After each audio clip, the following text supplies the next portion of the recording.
Gold, the ultimate symbol of money and riches. As far back as ancient Egypt, artists used the precious metal to create masterpieces for their pharaohs, like the famous burial mask of Tutankhamun. The ancient Romans also had a passion for gold. After every military conquest, their armies would bring home as much of the revered substance as they could carry. At the end of the reign of Emperor Augustus in 14 AD, the gold reserve of the Roman Empire had reached 14,000 tons. By the year 1500, this lust for gold took on a violent streak in many European nations. The Spanish sent full armies across the sea to Central and South America in search of gold and treasures. The Spanish warriors were called conquistadors, and they were ruthless in their warring tactics, most of the time taking no prisoners. Artists and writers were sometimes present on these journeys to record the tragic events.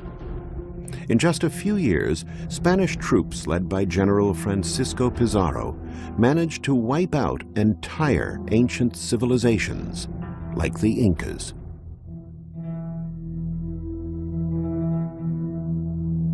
Who were the Incas? Their origins are lost in antiquity.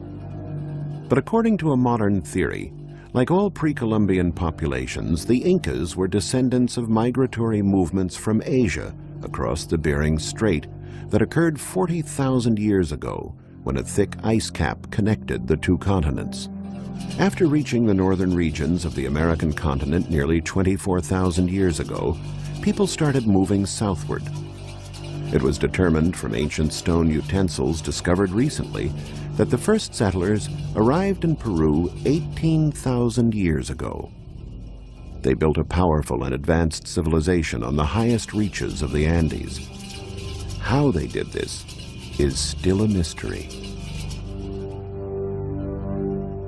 The word Inca in the Quechua language means ruler or head. But originally it must have been the name of a tribe that lived around Lake Titicaca, an expanse of water between present-day Peru and Bolivia that was considered sacred. At an altitude of 12,500 feet, it is the highest navigable lake in the world.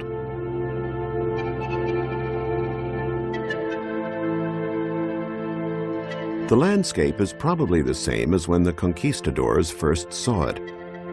The Indians who live there now still travel by balsa, like their ancestors did.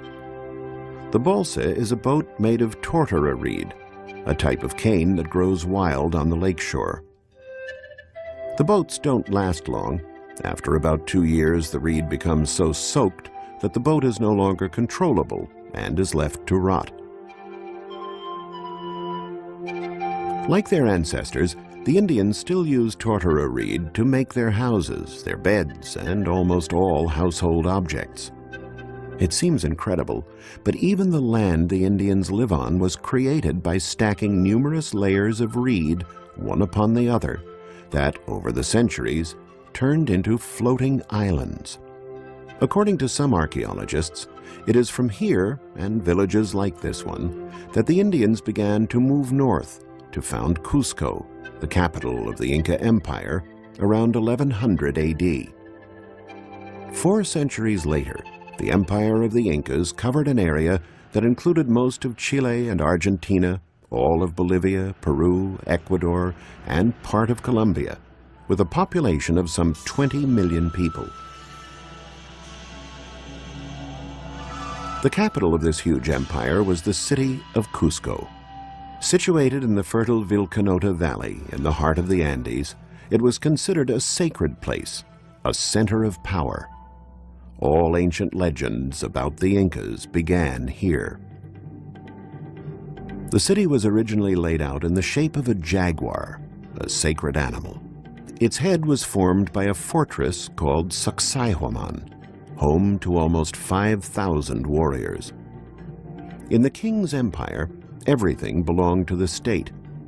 Money was not used, but the people were required to pay a kind of tax, a tribute, in the form of a personal work commitment called mita. It was through this labor that Inca chiefs were able to build great fortresses like Sacsayhuaman. Despite many cave-ins, we can still get a feel for the incredible size and scope of the fortress. The megalithic blocks used to make it weigh almost 100 tons each. And the 3 tiers of overlaying walls that protect the fortress have a perimeter equal to 4 football fields. How could a civilization that didn't even know about the wheel or the cart create such engineering marvels? There was nothing in these hills before them. It was basically just farmland. What they did have was 20,000 men, 20,000 builders, recruited by the king's officials, who were basically content since harvests were distributed among all the population. It was a civilization that not only could make mighty fortresses, but also major hydraulic works like the famous Tambo-Maikai baths near Cusco. According to legend, the water here was considered sacred and was therefore reserved for the purification ceremonies of the king, who used to bathe in it before worshipping the sun god. By all accounts, the Incas lived a peaceful life here for hundreds of years. Then, in 1535, the Spanish soldiers arrived. Initially, they must have been spellbound by the beauty of the place, but in their lust for gold and treasures, they started plundering and massacring the native population. Cusco was stripped of its treasures. Temples were torn down, and the stones used to build their own Spanish settlement. You could say that Cusco is only partly a colonial city. The base of today's constructions, with their typical smoothed and interlocked square blocks, dates from the time of the Incas. The Spanish attempted to erect buildings from the foundations, but the structures soon collapsed due to repeated earthquakes. This did not happen to the Cyclopean walls the Incas erected, which were built taking into account the destructive forces of nature. The church and convent of Santo Domingo are representative of what happened here. They were erected on top of the ancient Temple of the Sun, the Corincancha, or Golden Enclosure, the most important temple at Cusco.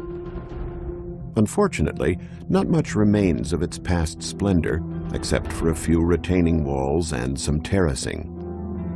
When it was new, however, the Temple of the Sun covered a square that was 1,300 feet long on each side. It included a golden garden and the Sun Pampa, with life-size golden statues depicting flowers, plants, and animals. Its walls were covered in 700 gold leaves, each weighing 4 pounds. And inside, there were magnificent treasures, including royal mummies dressed in colorful costumes, covered in jewels and gold makeup. Many of these treasures are on display at the Gold Museum in Lima, Peru. Here we can feast upon the beauty. But we're also forced to recall the unbridled passion that drove men to commit hideous crimes of murder and theft.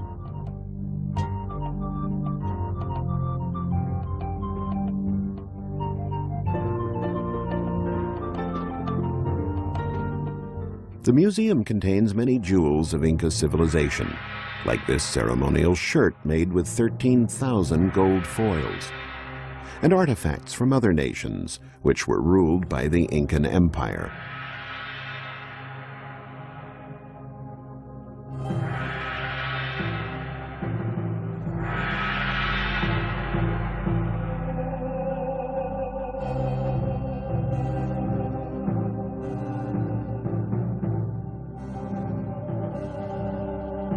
The Spanish were amazed at the way Cusco's buildings were put together. Even today, you can get an idea of the Incas' building skills, thanks to the so-called stone with 12 corners. Many different stones are locked into other stones without using lime or cement. They were laid with such precision that not even the blade of a knife could pass between them.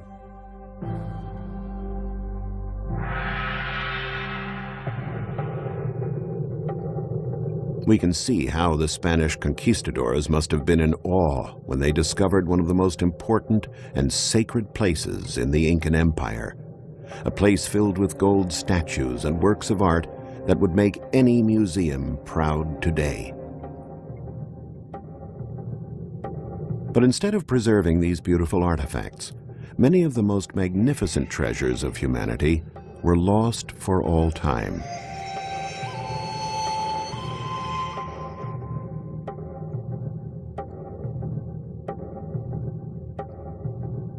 The Spaniards melted much of the work to make gold pesos to send back to Spain. The fate was no better for the inhabitants of Cusco. They were farmers and builders, and more or less defenseless, unprepared for a brutal enemy like the conquistadors.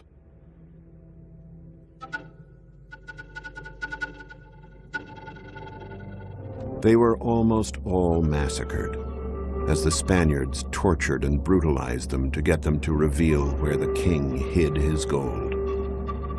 The Spanish were convinced that the Incas stashed away most of their treasures in cities hidden in the mountains. One of these cities remained unknown for centuries and was discovered only in 1911 by American historian Hiram Bingham. It was the lost city of Machu Picchu. Its discovery raised a number of questions. What role did Machu Picchu play at the time of the conquistadors? Why hadn't the Spanish found it? And was it really the last refuge of the Incas? So far, there is no definite answer to these questions. To some archaeologists, Machu Picchu was a defensive outpost that was built to prevent hostile nations from entering Cusco through the sacred valley. To others, it was a place of worship, the seat of the virgins of the sun god. A temple there is dedicated to him. The temple may also have been used as an astronomical observatory. It was as close to the sky as you could get. Today, you can still see the Intihuatana, or the hitching post of the sun, a sort of sundial. It's believed that the Spaniards never reached this city. But how could they have missed such a big place? Some archaeologists believe that it was so well hidden and dates so far back that Incas living around there at the time the Spaniards arrived didn't even know about it. Machu Picchu may have already been abandoned and buried in the jungle at the time of the conquistadors.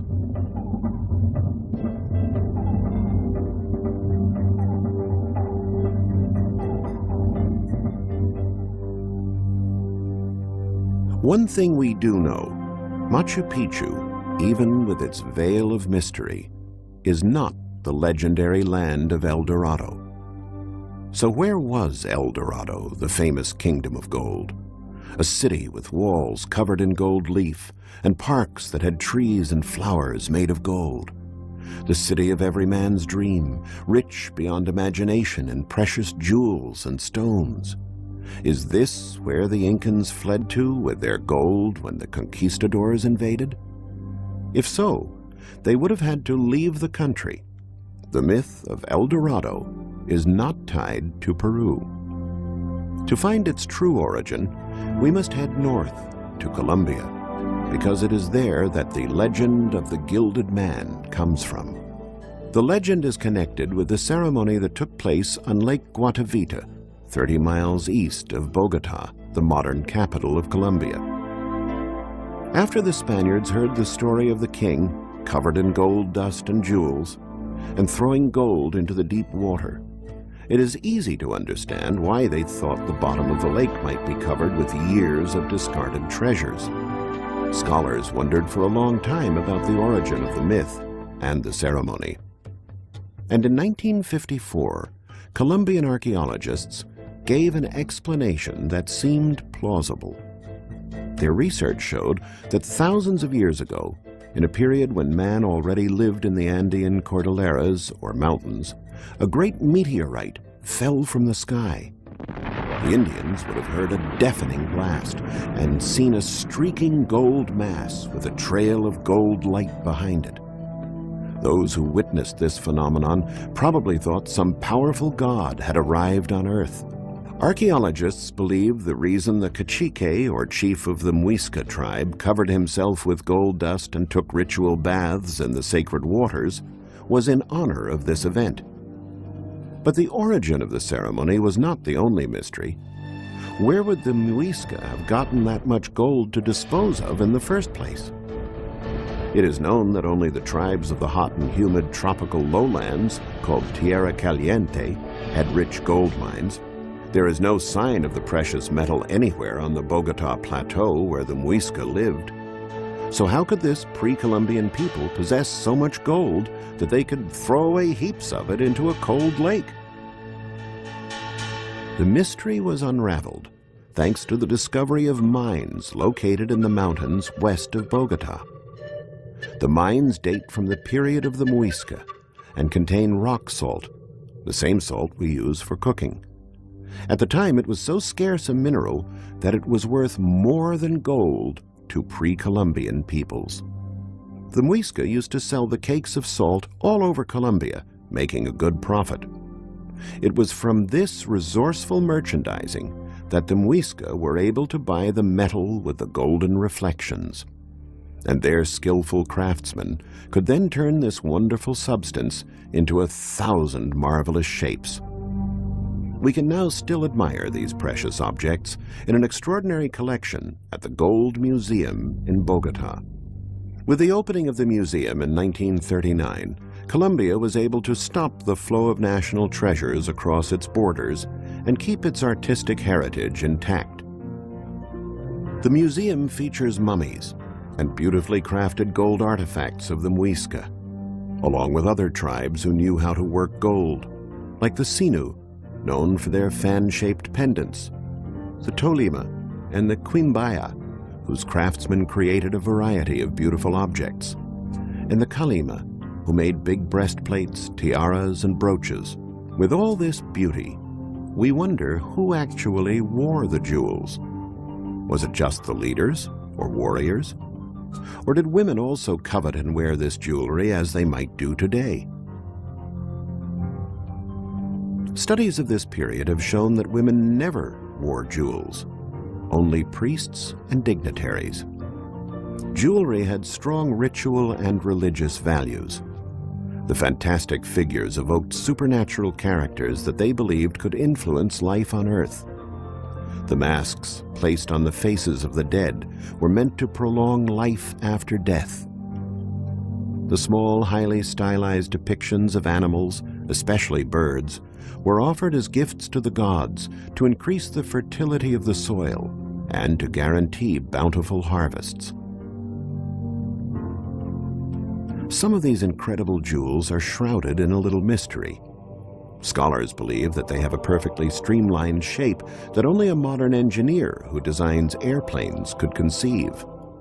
How could they have been made more than 1,000 years ago? Many golden objects used by a nobleman or a priest when he was alive accompany his mummy after death. They were placed inside hypogeum tombs, which meant that they were dug under the ground. The corpse was placed in the tomb along with jewels and everyday objects to make the soul's journey to the underworld more comfortable. Many jewels were offered as gifts to the gods. One of them is considered a masterpiece. It is a raft made of gold and emerald for the cacique of Guatavita, which was accidentally discovered in 1969 by some farmers in a cave near Bogota. The man seated on the throne is El Dorado, the gilded man, waiting to emerge into the sacred water of the lake to obtain divine powers. Also in the scene are some men who are throwing gold offerings into the lake. Most likely they are priests and dignitaries who were escorting the king. So are there treasures then buried in the waters of Lake Guatavita? The answer, unfortunately, is no. Since the time of the Spaniards, thousands of men have dived under the water trying to find the gold. Some even tried to drain the lake. but there was never enough gold found to make it worth their while. The museum also houses jewels of the Tairona, another ancient people of Colombia who have also died out. They made magnificent objects like serpent-shaped breastplates and frogs, which were considered sacred and a protector. The Tairona were one of the last pre-Columbian civilizations. They lived isolated in the Sierra Madre, a mountain range at the northernmost part of Colombia, over 16,000 feet high. It is here that stories passed down by Spanish historians about the myth of El Dorado were intertwined with legends about mysterious cities lost in the jungle, with creeks brimming with gold nuggets. One of these cities was Chayarana, now an archaeological site known as Pueblito. It was here that the Tairona Indians paved miles and miles of paths with stones to make it easier to go from one village to another. Despite these early trails, it was still not easy for the conquistadors to reach the hidden jungle cities. The tangle of plants and trees of the rainforest kept them in darkness, and it was impossible to get a sense of direction. And of course, they always ran the risk of being bitten by spiders, serpents, and poisonous frogs. What they feared most, however, was hunger. When food ran out, they ate the leather from their saddles after they had sacrificed their mules. But their hunger for riches, of finding El Dorado, kept them going.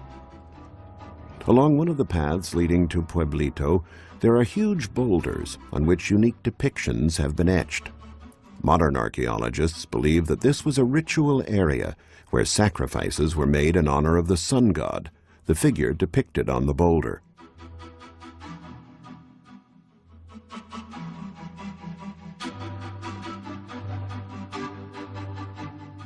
Thousands of villagers used to live at Chayarana in huts made of wood and straw that were built on top of stone circles. A system of canals allowed water to flow away from the huts and out of the village and prevented the risk of flooding. This is believed to be one of the creeks depicted in stories and paintings. The golden reflections are not caused by the presence of gold, however, but by mica, a mineral with similar reflecting characteristics. Ironically, the natives dubbed it Spanish gold. These are the heirs of the Tairona people who used to live in this city in ancient times. They belong to a tribe called the Kogi. The Kogi keep certain customs and traditions alive that were conceived by their ancestors. The Tairona had a fear of the Spanish, who arrived suddenly, leaving behind only death and destruction. To avoid being surprised, the Tairona laid smooth stones along the access paths to the village in such a way that they made a sound when men and mules passed. After more than 500 years, these stones still do what they were originally intended to do. Unfortunately, that signal was not enough to save the Tairona from the fate of all pre-Columbian peoples, for whom the myth of El Dorado only caused indescribable suffering. The search for El Dorado was devastating for the indigenous native populations trying to advance their cultures. It was more than unfortunate that they fell victim to men driven by a savage lust for wealth. Although El Dorado has never been found, the search goes on today. The gold objects and jewels that have survived these ancient civilizations still inspire modern-day Indiana Jones types to hack their way through the jungles of South America in search of this lost city of men's dreams. El Dorado, the legend, continues.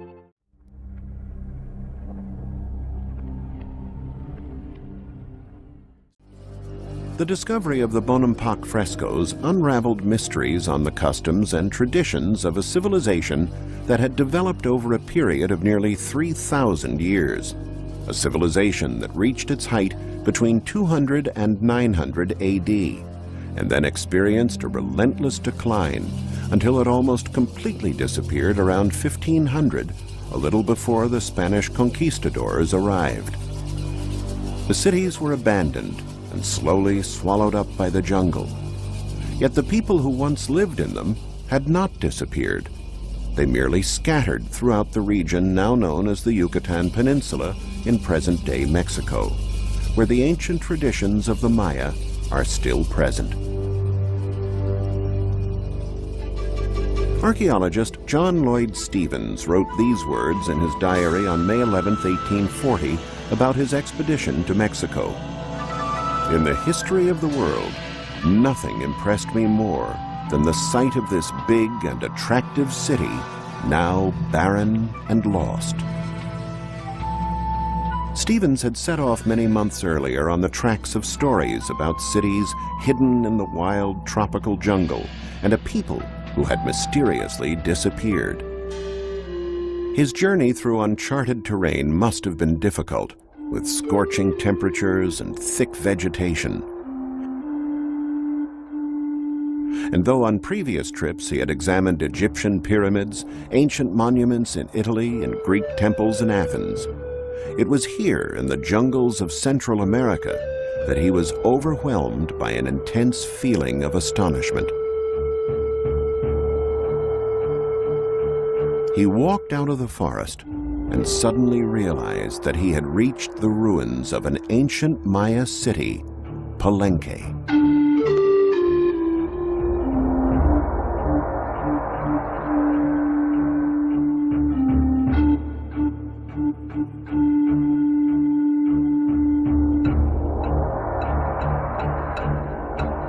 Stephens and an architect, Frederick Catherwood, who painted watercolors of the area, were breathless when they saw the city's sacred grounds.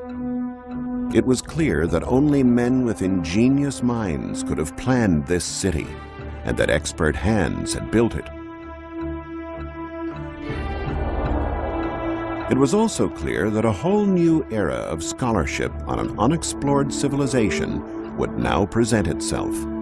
Gods and goddesses, rulers and heroes, an entire account of hidden Maya culture and mythic history.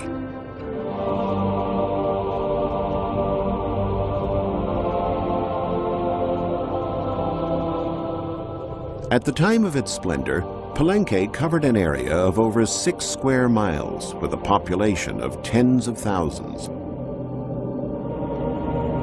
The most important structures date from the period between 630 and 700 AD, when Kin Pakal and his son Chan Balum ruled the kingdom.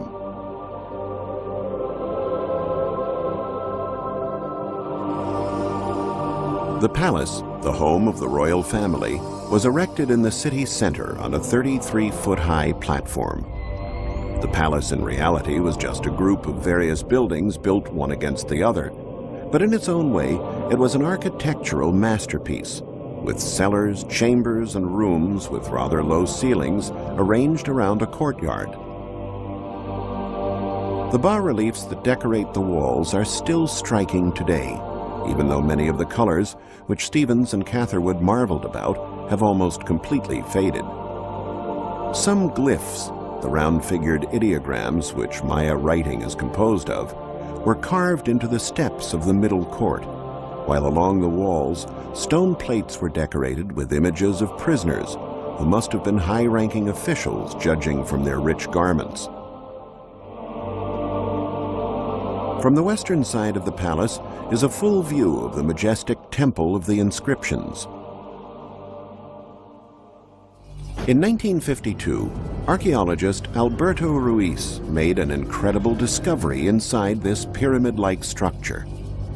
On the upper platform, he discovered a deep passage, a kind of tunnel that penetrated into the pyramid. The tunnel had been blocked for centuries by tons of earth and stones, so the descent into the depths of the structure was difficult and dangerous. After months of digging, Alberto Ruiz descended the entire length of the tunnel. He reached an underground room where he discovered a great sarcophagus containing the tomb of King Kin Pakal, who lived at Palenque in 700 AD. It was one of the most important. For the inhabitants of Palenque, the most important buildings in the city were those making up a group now called the Cross Group. It is composed of 3 rectangular buildings surmounted by a crest-like structure. They are temples dedicated to Maya divinities and owe their name to a mistake made by the first discoverers who mistook the symbol of the ceiba, the cosmic tree of the Maya, for the Christian cross.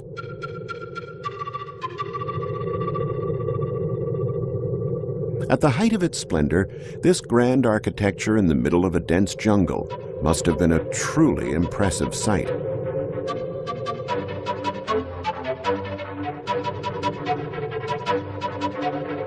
All the buildings were painted red, to the Maya, the color of life. The main temple was decorated with stuccos portraying King Pakal together with the god Kappa, protector of the ruling class.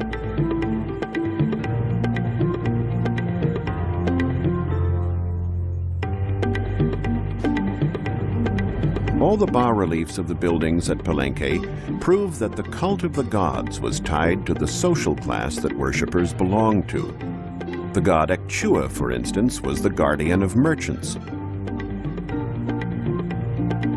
Even the colors used in pictures had to conform to precise rules. People's skin was colored red. Gods were painted in blue, the color of the sky, and animals and plants were painted yellow. Maya society was structured like a pyramid, headed by a king who had divine powers, similar to the powers of ancient Egyptian pharaohs. Below the king were the priests, nobility, and warriors. At the bottom of the pyramid was the rest of the population, mostly peasants and craftsmen. The peasants led a relatively quiet life. There were no carts on the streets, since the Maya did not know the wheel. Their city markets were small and drew only a few people. You might hear the call of turkeys and see a few buyers and sellers bargaining over various goods. But most of the inhabitants had their own fruit orchards and vegetable gardens.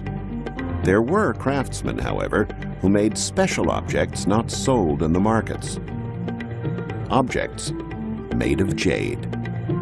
This hard, durable, beautiful mineral was so precious that only members of the nobility were able to afford it and hire the skilled craftsmen necessary to work with it.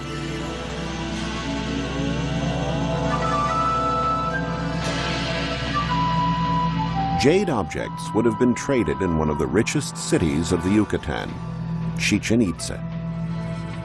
Chichen Itza was founded at the end of the 8th century AD and represented the consolidation of a powerful Maya state sustained by trade, tribute, and war.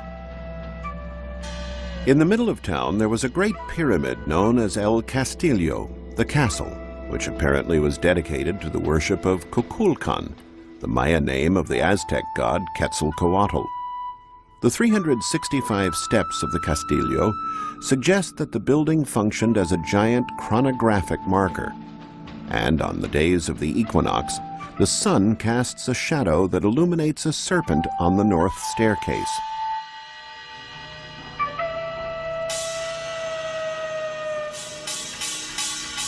Not surprisingly, Kukulkan's symbol was a feathered serpent. At the top, the Maya had erected a vaulted temple decorated with bas-reliefs depicting warriors. Only priests were entitled to officiate at ceremonies and appear in front of the population from the height where the temples were erected. The Temple of the Warriors served a different role, however, for it was here that the Maya engaged in sacrificial rites. In the early years of the first millennium, the Maya were thought of as peaceful timekeepers and skywatchers. But around 1000 AD, they encountered another people, the Toltecs, who imposed their culture and ruling lifestyle upon the Maya.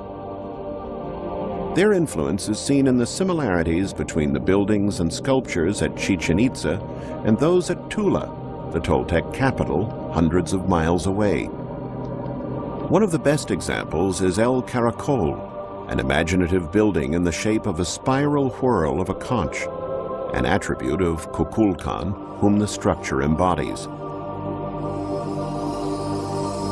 Kukulkan was identified with the planet Venus, and from tiny upper-story windows in this structure, one could observe this mythical planet. The Maya were familiar with the positions of the stars and studied their movements. In keeping track of the solar and lunar years and the cycles of visible planets, they developed a highly sophisticated long-count calendar that dated back to August 13th, 3114 BC. The influence of the Toltecs is also seen in the comparison of stone sculptures from Tula called Chacmul with the one at the Temple of the Warriors at Chichen Itza. Under the influence of the Toltecs, the old system of government was eradicated. Warrior kings replaced more benign monarchs and priests. And the practice of human sacrifice was introduced. An example of this is seen in the Chacmul at the top of the stairway of the Temple of the Warriors. A reclining statue is faced toward El Castillo, holding a bowl in his hand. It is here where they put the hearts torn out of the chests of sacrificial victims. Sports and ball playing were part of daily life at Chichen Itza, except there was a lot more riding on the outcomes than prizes or trophies. They played a game called pelota, and the ball court at Chichen Itza was the largest in Central America, 560 feet long and 165 feet wide. The object of the game, which was more a religious rite than recreational, was to throw a rubber ball into a stone hoop. What made the task hard was the fact that players couldn't use their hands or feet. They had to use their hips or elbows to move the ball. A bas-relief shows two teams competing against each other. But this bas-relief shows the bloody outcome.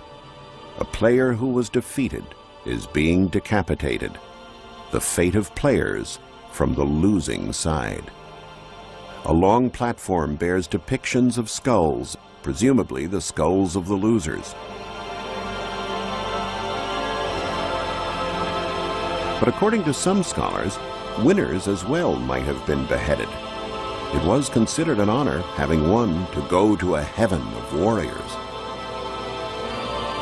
The practice of human sacrifice was described by Bishop Diego de Landa, a Spaniard who lived in the 16th century. He himself was guilty of committing a number of crimes while attempting to convert the inhabitants to Christianity. Among these, the so-called auto da fe, or public burning of money, in which all written documents from this classical period of the Maya were destroyed by fire. The Maya were the first people of the New World to keep historical records, with a written history that begins in 50 BC. But today, only 4 of thousands of books written in hieroglyphs still exist, one of which is the so-called Dresden Codex. Maya books were made of fig tree bark folded like an accordion. Although everyone could learn how to write, only priests were allowed to compile books and read sacred scriptures. The greatest difficulty in deciphering Maya writing lies in interpreting the glyphs, since they are based on a system that combines ideograph and phonetic elements. It's a complicated system that was finally unraveled by Russian epigraphist Yuri Norosev, who wrote the first Mayan grammar that was published in 1950.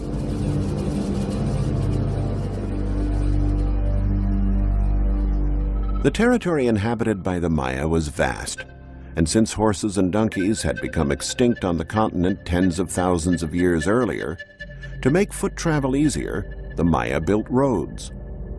Actually, an entire road system that linked key cities to places of pilgrimage. Uxmal was one of the most important places of worship of Maya civilization, and reached its peak between the 8th and 11th centuries AD. Uxmal was the administrative and religious capital of the Maya, who lived in the hilly zone of Puuc, a name also used for the region's peculiar architectural style.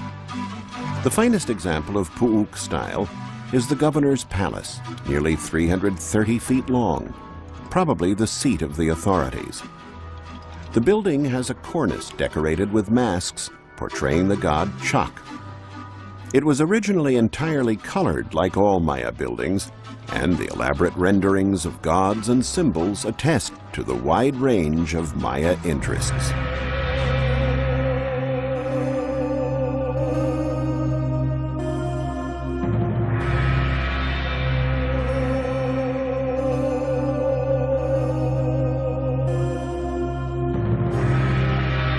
However, the most majestic monument at Uxmal was the Pyramid, or Temple of the Magician.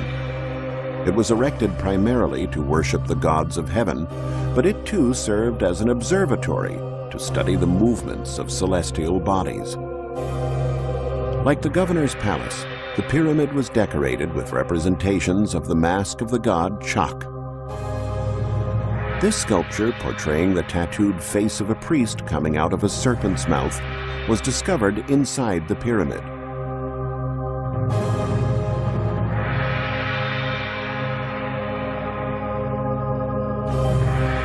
The buildings at Uxmal exhibit the high level of perfection reached by Maya stone carvers.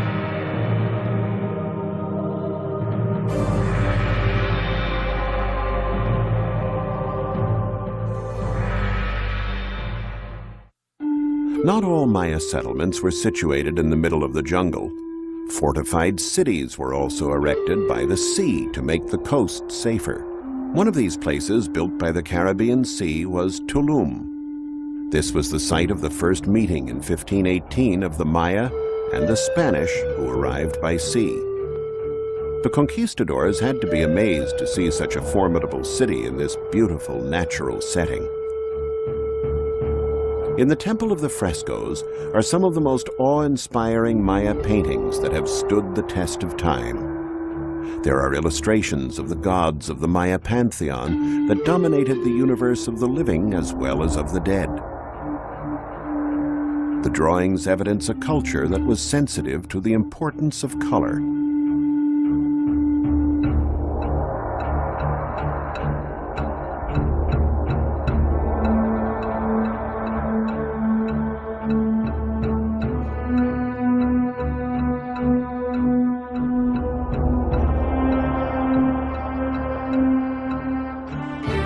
When Captain Juan de Grijalva landed for the first time on the shore of Tulum, he thought it looked as big as Seville in his native Spain.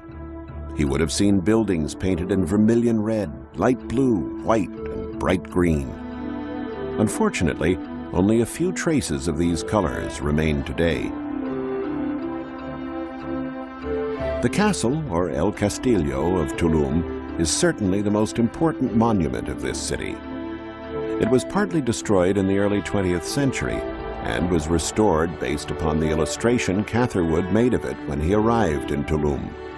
No one was sure of the function of El Castillo until Michael Kramer, an archaeologist of the National Geographic Society, reached the conclusion that it was a lighthouse used for navigation. In fact, not very far from Tulum is the island of Cozumel, which in Mayan language means place of the swallows. In ancient times, there were many vessels that sailed back and forth between the island and the mainland. The sailors of these boats probably relied on the help of lighthouses like the one at Tulum to get their bearings.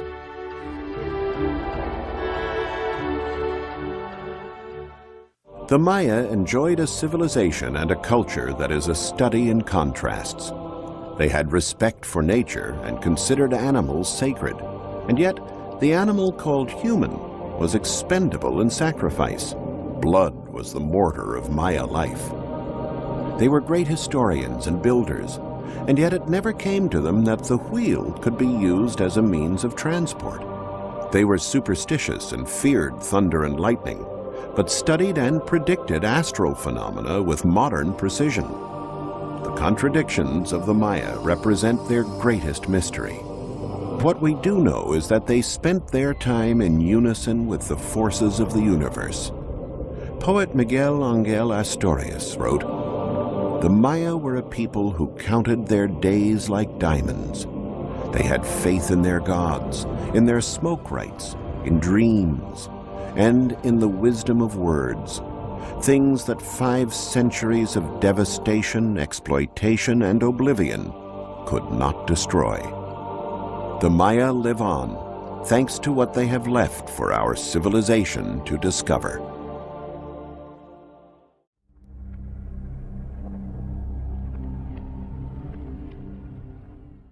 An important testament to the power of the Hittite Empire before its demise is preserved in Egypt, a land that was once its enemy. The two pillars at the entrance to the Temple of Luxor on the Nile are adorned with scenes of the battle fought between the Hittites and the Egyptians in 1295 BC at Kadesh in Syria. The great Ramses II, the warrior pharaoh, is seen fighting from his chariot and leaving behind victims among the ranks of the Hittite army led by King Muwatallis. Who won this epic conflict? In this bas-relief at Luxor, the Egyptians claimed a triumphant victory. This version of the facts was never disputed until archaeological excavations in the first decades of the 20th century uncovered some ancient Hittite cities. Over 10,000 clay tablets engraved with cuneiform characters came to light in buildings at Hattushash, the capital of the empire. One of these tablets, preserved at the Archaeology Museum in Istanbul, bears the inscription, Kadesh Peace Treaty. The treaty lays down conditions imposed on the Egyptians, including one to retreat inside their borders. So more than 3,000 years after the event, thanks to this tablet, we now know that it was the Hittites and not the Egyptians who really won that conflict.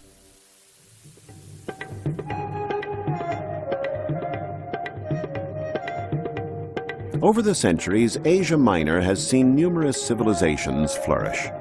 After the Hittites, the country reached a high civil and cultural level thanks to populations of Greeks who had settled along its coasts. Later on, during the period of Roman rule, Asia Minor became one of the richest provinces of the empire. Turkey was also the cradle of the great Byzantine Empire, an evolution of the equally famous Eastern Roman Empire.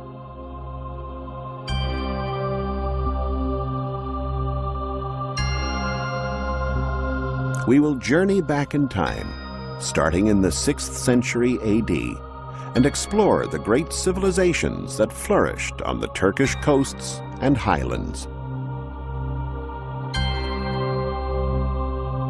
Ankara is currently the capital of Turkey, but for centuries the real capital of this part of the world was Byzantium, later called Constantinople, then renamed Istanbul.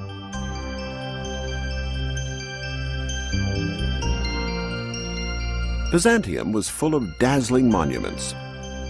One of them was the Karnak obelisk, erected at the city's famous circus grounds in the first half of the 5th century AD. At the front of the base, there are portrayals of family members of Emperor Theodosius II, along with court dignitaries, watching circus chariot races from an elevated stand.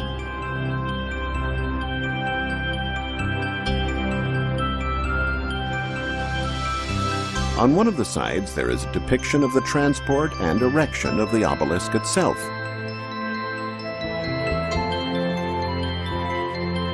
For centuries, Byzantium, or Constantinople, was the preeminent city of the entire Byzantine Empire. It boasted a modern plan and many infrastructures. At the Hippodrome is the Basilican Cistern, a gigantic underground tank constructed perhaps early in the 4th century AD by Emperor Constantine. Its name derives from the fact that it was enlarged using the uncovered area of a nearby basilica. What is exceptional is its 336 columns, all supporting the masonry vault. But certainly the most famous building of 6th century Byzantium is the Church of St. Sophia, or Dome of Hagia Sophia, rebuilt as it appears today by Emperor Justinian. Its original appearance was altered after the Ottomans invaded the city. The church was turned into a mosque, and 4 characteristic minarets were added. Beautiful Byzantine mosaics covered with plaster in 1700 were brought to light in the 20th century when the mosque was turned into the Hagia Sophia, or Hagia Sophia Museum.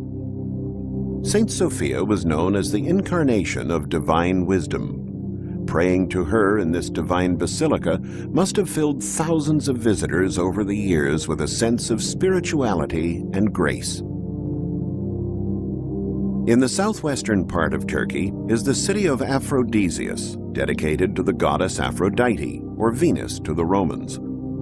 Founded in the 5th century BC, Aphrodisias became very important during the Greek-Roman era. Worship of the goddess at the sanctuary here spread throughout the Mediterranean area.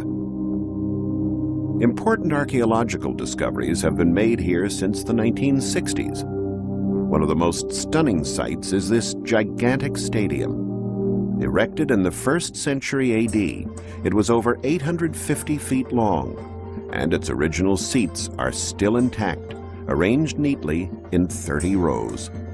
It is one of the world's best preserved ancient stadiums.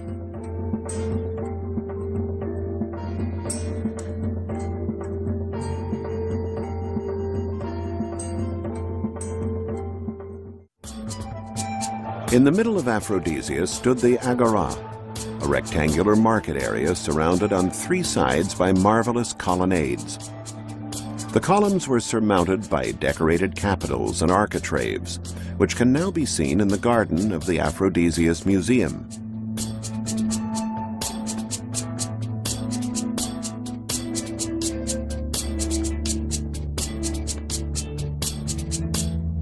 The theater here, which dates back to the end of the 2nd century AD, is also in a superb state of preservation. It has a capacity of 10,000 spectators. Built by Julius Zolios, it was dedicated to Aphrodite and the city. Zolios was a native of Aphrodisias and a former slave of Emperor Augustus. He did the city a very important service by having it obtain the special status of autonomous city exempt from taxes. The most sacred site in the city, of course, was the sanctuary of Aphrodite. This is the tetrapylon, the gateway to the sanctuary. The tetrapylon was originally composed of 4 rows of 4 columns each.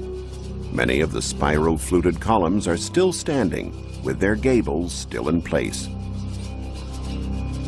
Today, the tetrapylon is an isolated monument, but in ancient times a compound and a road connected it with the temple of Aphrodite. The temple itself was rebuilt in the 1st century BC with 8 columns on the short sides and 15 on the long sides.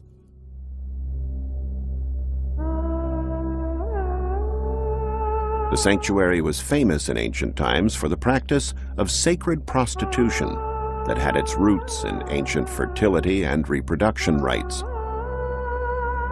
During the Christian Byzantine period, however, to help the population forget these pagan practices, the Temple of Aphrodite was turned into a church, and Aphrodisias was renamed Stavropolis, meaning City of the Cross. Not far from Aphrodisias lies the present-day center of Pamukkale, famous for its natural cliffs that are formed by basins of limestone arranged on sloping white terraces.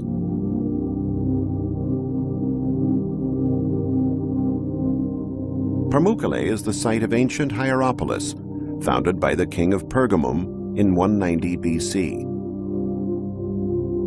It was destroyed and rebuilt several times and reached the height of its development between the 2nd and 3rd centuries AD, when it was inhabited by Greeks, Romans, and Jews. By the 6th century, in the Christian era, the city had become a bishopric. However, this did not prevent people from continuing to worship Pluto, the great pagan god of the underworld. Pluto's realm, the House of Hades, or Kingdom of the Dead, was thought to be located beneath the earth. Worshippers, part of a chthonic cult, perhaps thought the god had access to the kingdom of the dead somewhere under the ground at Hierapolis.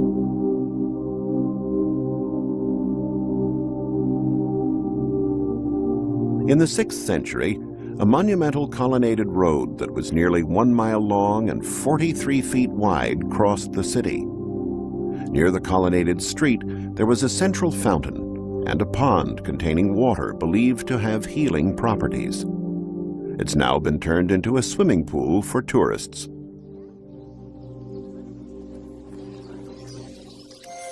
The theater, built in the 2nd century AD, is in such good shape it could probably be used today. Since 1957, Italian archaeologists have been bringing to light the cavea, 26 magnificent tiers of seating, along with marble reliefs that recount the myths of Apollo and Artemis.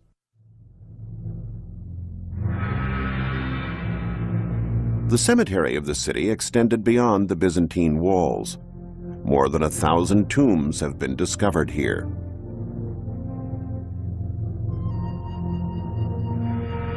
In the center of the ancient city, however, is probably where the so-called plutonium, or sanctuary of Pluto, was erected. It is believed by some that the sanctuary was completely underground, most likely in this cave that in ancient times was called the Cave of the Underworld and the Demons. An ancient traveler wrote, "Every animal that goes into the cave dies at once."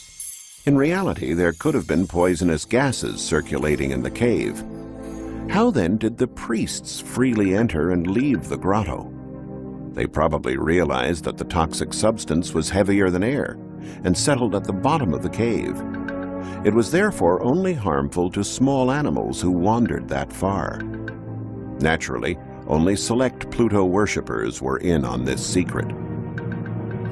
Another fascinating locale in ancient times was Gordium, or Alisar Huyuk, roughly 50 miles from Ankara.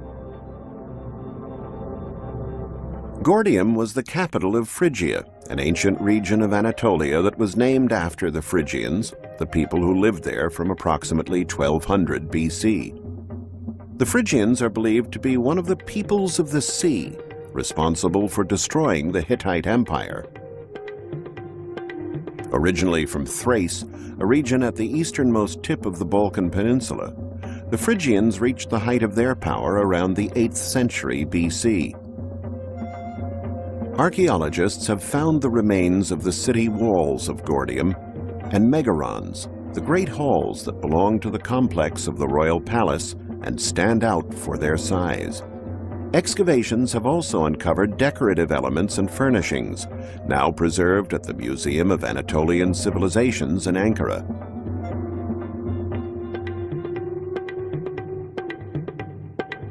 But one of the greatest discoveries concerned the first great king of Phrygia, the mythical and legendary King Midas. It was said that Dionysius gave him the power to turn everything he touched into gold. In 1949, an American archaeological expedition discovered his tomb, thereby turning a mythical personality into a historical figure. The tomb was 820 feet in diameter and 174 feet high. To access the burial chamber, archaeologists had to dig a 230-foot-long tunnel. They ended up in a spacious hall measuring 20 by 17 feet that was entirely wood-paneled. This is the tomb of King Midas, rebuilt at the Ankara Museum. The corpse was laid on a wooden bed, and bone analysis has proven that at the time of death, the man was about 60 years old and slightly over 5 feet tall. Working from the skull that was found, this is what King Midas would have looked like. His burial kit included tripods, bronze basins, caskets, and other objects, but strangely enough, for the tomb of the legendary King Midas, there was not even one gold item. Moving further east, we come to the ruins of the great city of the Hittite Empire in the heart of the Anatolian highlands, Hattushash, present-day Boakoi. The Hittites were a people of Indo-European origin who arrived there around the end of the 3rd millennium BC from regions situated north of the Black Sea. Deciphering the tablets of the Hattushash archives has revealed aspects of the social and political life of the Hittites, as well as the triumphs of their kings and armies. Though most of the significant traces of this ancient civilization have disappeared, one strong archaeological find remains: the Great Hittite Sanctuary at Yazilikia, near Hattushash, erected in 1400 BC. The sanctuary was thought to have been inhabited by wicked pagan gods. Today, it yields incredible evidence of the Hittite civilization. The sanctuary is composed of 2 environments, dug into a 40-foot-high block of rock that archaeologists have divided into Chamber A and Chamber B. Both rooms are decorated with bas-reliefs sculpted on the bare walls. Chamber A contains a depiction of 2 processions. One is mostly composed of male figures. The other procession, composed of female figures, is headed by a divinity, probably the sun goddess Hepat. Not far away, a small entrance flanked by 2 demons with the body of a lion leads to Chamber B, measuring 60 feet by 10 feet. 12 figures with similar garments and bearings stand out on one wall. There is also a representation of a gigantic sword more than 10 feet high, illustrated as if it is penetrating the rock. The heads of 4 lions form the handle, with a human head at the top. What could this design have meant? The mystery was unraveled by a description found in a Hittite ritual text. The sword is a symbol of Nergal, the dreaded god of pestilence and the underworld, often depicted by multi-headed lions.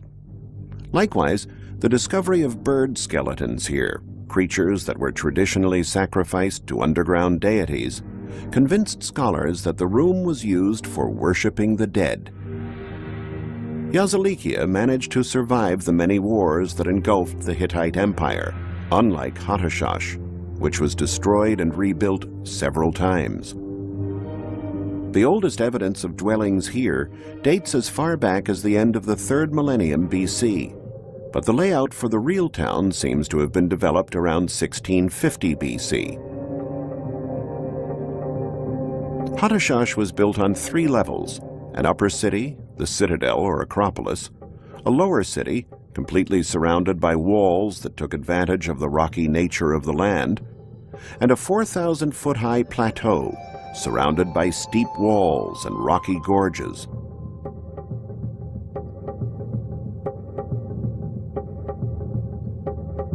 The walls formed a circuit that was about 3.5 miles long. Above an earth bulwark 30 feet high, they had erected crenellated walls alternated with mighty rectangular towers. This discovery allowed archaeologists to understand how the wall was made. It was only one of a treasure trove of finds in the area. Archaeologists also found the so-called Royal Gate, or Gate of the Kings. 2 towers flanked the gateway, and bronze-plated gates probably provided additional defense. 2 great statues of the war god dominated the entrance hall. This is a copy. The original is at the Ankara Museum.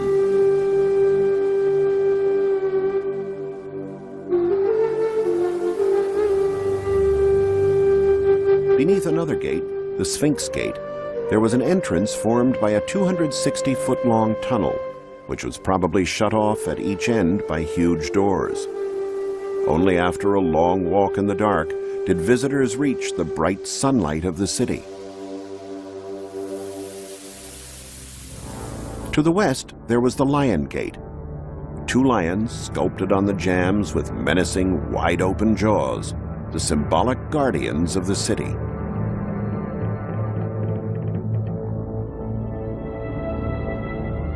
From the excavations, it appears there was no specific city plan. The streets must have been winding and haphazard. In the upper city, archaeologists found many buildings that they've identified as temples. The huge stones making up the construction are perfectly aligned, without any spaces between them, a method also utilized by the Incas in South America thousands of years later. In the lower city, probably the most ancient part of the settlement, stood the great sacred complex archaeologists identified as Temple 1. It is a square-shaped urban area that is roughly 980 feet on each side and cut in two by a stately paved street. King Hattusili III had it built around the middle of the 13th century BC. Here they worshipped the sacred couple formed by Hatti, the weather god, and Arena, the sun goddess.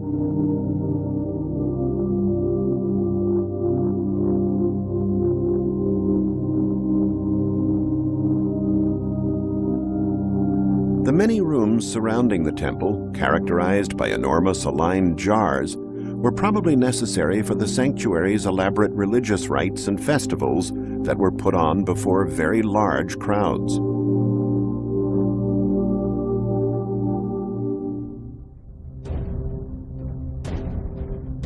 An overhanging rock, now called by the Turkish name of Bulyukale, dominated the city. Bulyukale was the Acropolis or citadel and was the site of the king's residence. It was a natural fortress, a plateau measuring 650 by 500 feet, and every inch of space was utilized. With the gates, the towers, the walls, buildings, and royal palace, the citadel was a formidable sight. The structures were of many shapes and sizes, and were generally planned to face a courtyard. The walls were crenellated, meaning they were notched for battlements, and all around there were towers to add to the defense. The purposes of all the different buildings have not been discovered. Naturally, some were used as living spaces, some seemed to be auditoriums, others had religious functions.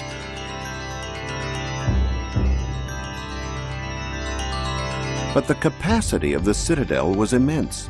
According to an inscription on one of the tablets, a king of Hattashsh, after returning from a military expedition, managed to lock up as many as 3,330 prisoners in the royal palace.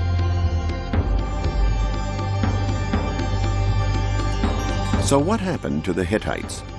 Once their cities were destroyed, they apparently just scattered throughout the countryside.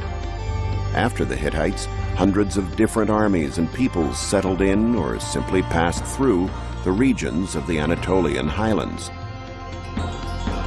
Centrally located, it was a focal point for passage east and west. An ancient poem about the people who lived in this region says, "We are what we've been. 1,000 faces have preceded us, and those faces are still found in 1,000 glances."